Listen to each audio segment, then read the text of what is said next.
Communicating with the layperson. In this video, you will learn several important language and content considerations to help you effectively communicate your research with the lay public, including engaging the media.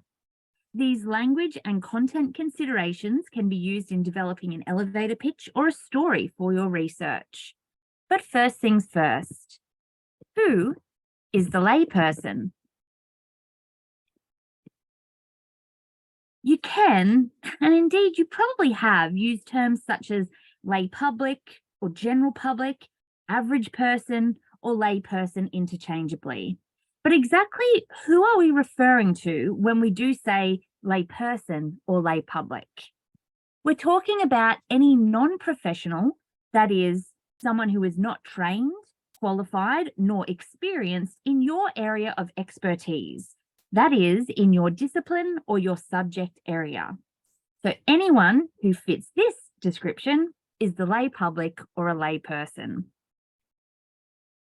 When you're communicating with the lay public, there are multiple language considerations that are useful to help you effectively communicate.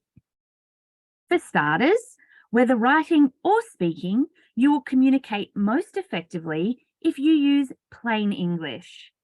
Plain English involves using the simplest words to explain what it is that you're trying to say.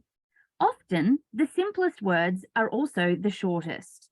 So an example is, instead of saying something like abundance, you could use words such as enough, plenty, or a lot. Complicated words can be confusing for some people. So similarly, we want to avoid complex terms and jargon in our communications. So jargon is just as problematic as complex words. You might be tempted to use jargon to show that you've learnt a lot of stuff when you've been studying, but really try not to do so. So just one example, the average person may not know what the term longitudinal research means, but they are more likely to understand if you say you assessed people over time or assessed people at multiple points of time. If you absolutely must use complex terms or jargon, then explain what those terms mean.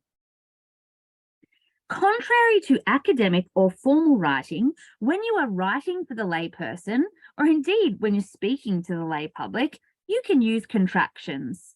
Contractions are simply shortened words. For example, on your screen here, the words can not join together as can't is a contraction. You can use contractions like can't, but just because contractions are okay doesn't automatically greenlight the use of acronyms. So looking at this image, do you interpret AMA as meaning ask me anything? Or what do you interpret it as? You probably aren't expecting it to mean avoid most acronyms, but that's what we want you to do in this instance.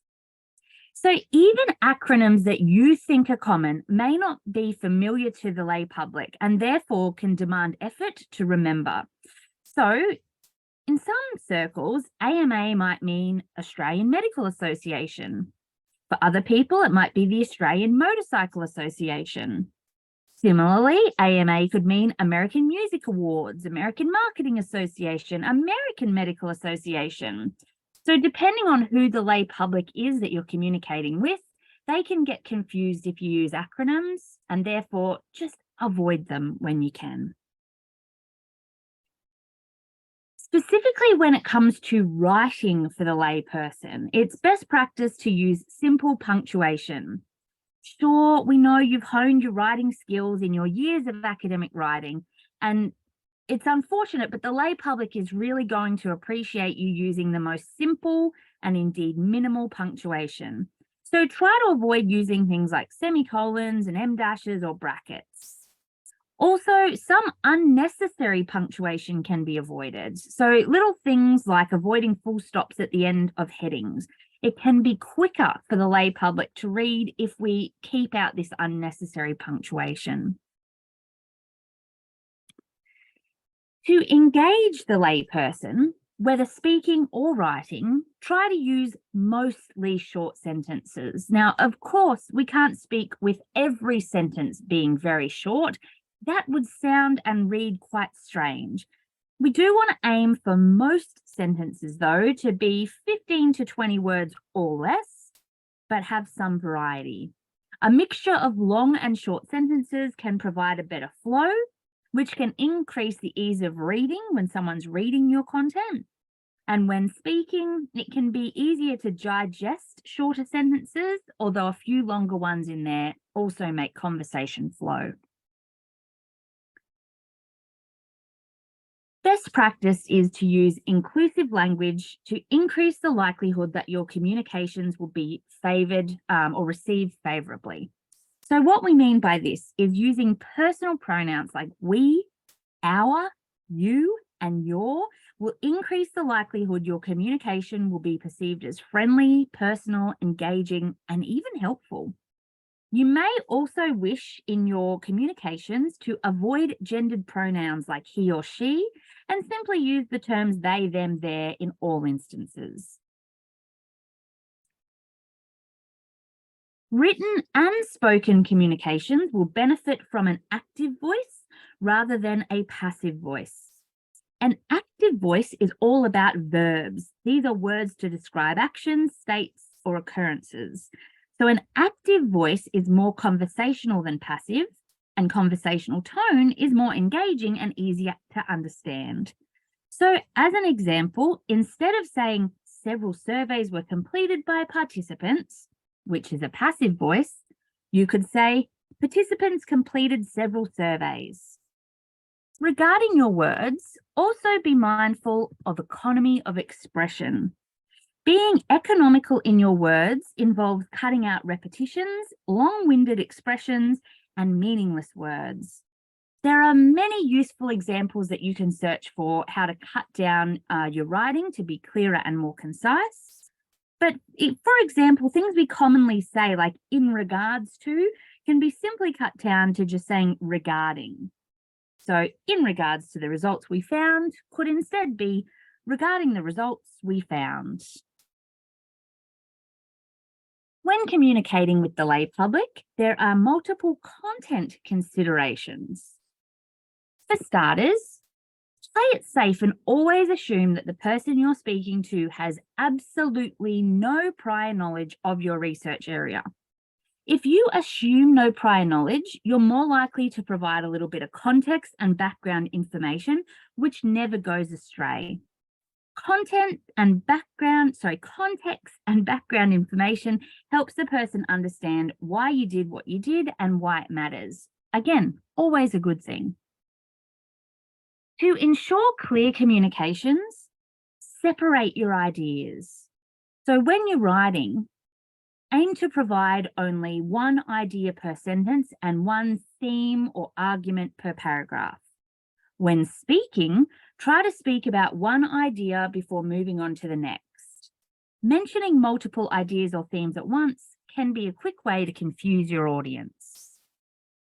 Another way to ensure that your message is clearly communicated is to take advantage of lists. People generally really like the order and the simplicity of lists. As such, arranging content into lists or bullet points can foster an increased understanding and also increased engagement. So something like signposting with there are several instances of this occurring, first, second, third, can be an example of how to use lists. Another content consideration is to clarify the impact and the reach of your research. So for the lay public to be interested in your research, they want to know who it concerns, including who it may benefit. So what communities might be impacted by your research results, and what might this impact look like? To ensure that you're providing robust content, continually ask yourself or imagine you're being asked, so what and who cares? Don't wait for someone to actually ask that. So if you're talking with the lay public, imagine they're about to go, okay, but who cares? Or okay, but why is this important? Don't wait for them to ask. This is particularly important if you're being interviewed by the media. It can be really useful when you're going to be communicating about your research to have prepared an elevator pitch. So an elevator pitch is simply a short description of your research that's told in an interesting, succinct, and memorable way. Your elevator pitch should be told in the simplest and shortest manner such that anyone could understand what you're saying. Elevator pitches tend to involve three key things: a problem, a solution, and a unique contribution. When we're talking about a problem, that's simply referring to explaining the thing that your research was aiming to solve, including who the research concerns. Clarifying the problem as early as possible in your elevator pitch is useful because it sets the theme for the rest of what you're going to say. Solution refers to explaining what exactly was uncovered within your research. Usually, this is the results. What did you actually find? And unique contribution refers to highlighting what makes your research different from previous research. Commonly, this step involves outlining how you investigated the phenomenon, but not always the case. For instance, you might state what was different about your methodology, your results, or your conclusions compared to previous studies. Don't stress too much about preparing an elevator pitch. It's probable that you've actually done this many times without realizing.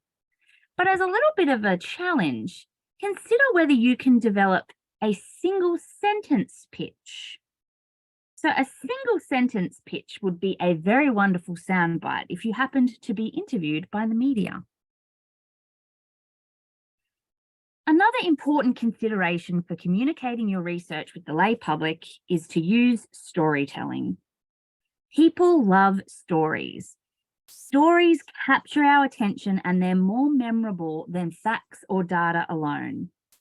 In research, when we talk about stories, we're simply referring to a central thread that links the key content together conceptually. Without having a story, your audience can get lost because they can feel like you're just delivering a series of facts. Telling a story is as simple as having a clear beginning, middle, and an end.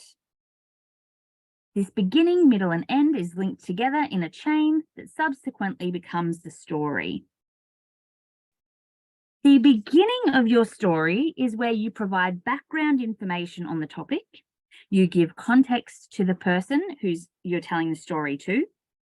The middle of the story is where you provide details about how you investigated what you investigated or what problem was being explored, and also sometimes what results were uncovered. And the end is where you provide your conclusions or your answers to the problem that you're investigating. So you clearly and simply explain what you believe your results mean and why these results are important. Your ending should also leave the reader with clarity regarding why anyone should care, so the significance of your research. For example, why do these results matter? And most specifically, who do these results matter to? As a final consideration for engaging the lay public, communicating your research with the lay public, it's engaging the media. When we talk about the media, here we're really talking about traditional or legacy media. These continue to be wonderful sources to communicate your research with or through. So traditional or legacy media is your television, your radio, and your print medias. And of course, these things are also available online now. For the media to be interested in your research, it simply needs to be newsworthy. What is newsworthy? It's simply that your research needs to be interesting and relevant enough to warrant reporting. So interesting and relevant enough that the general or lay public might actually care. So for research to be newsworthy, it might involve a significant development or a breakthrough in your field. You might have research that is related to current events in a meaningful way. You might have research that provides a meaningful impact on society, such as information that affects people in their everyday lives. You might be able to provide evidence to support a recommendation for social change, particularly something that might currently appeal to policymakers or voters, or you might even just have research that's related to a topic that's trending on social media. These are just a few examples. If you're interviewed by the media, it's not only about the newsworthiness, though. You want to be able to use your storytelling skills and elevator pitch as your greatest assets. And that brings to a close our video on communicating your research with the lay public.